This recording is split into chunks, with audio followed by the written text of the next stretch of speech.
Nelson Raleigh Mandela was born July 18, 1918, in a small village called Mvezo in South Africa's Eastern Cape.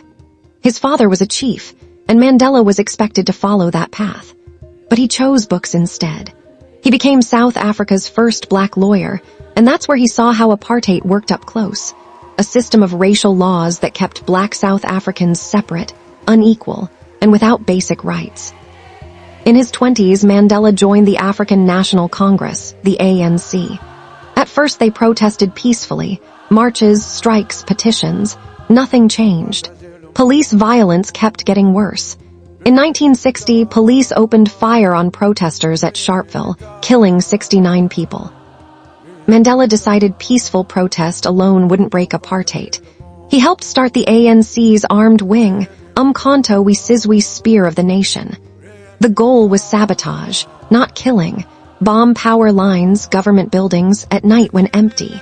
He believed it was the last option left. He was arrested in 1962 and sentenced to life in prison on Robben Island. The cell was 7x7 feet. No bed, just a straw mat. He spent years breaking rocks in a lime quarry. Guards censored his letters. He was allowed one visitor every 6 months for 30 minutes. Prison didn't break him, it sharpened him.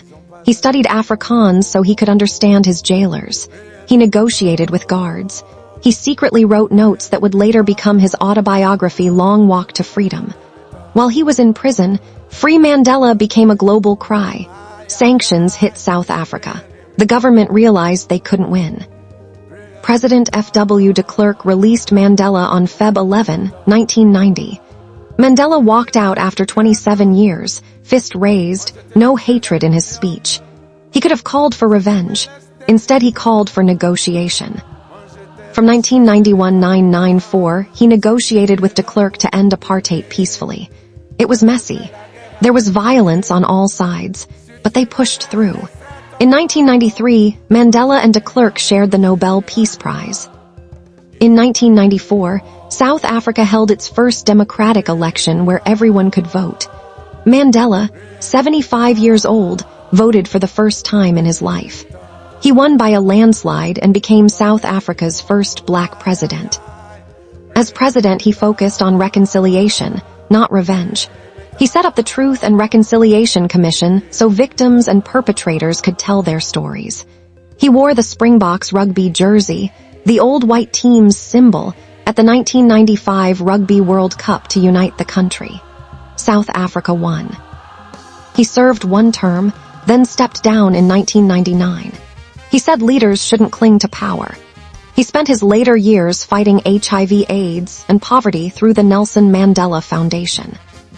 He died Dec 5, 2013 at 95. The idea that lasted. Mandela's core belief was simple. No one is born hating another person because of the color of his skin. He proved that holding on to anger is like drinking poison and expecting your enemy to die. He chose forgiveness as a strategy, not just as a virtue.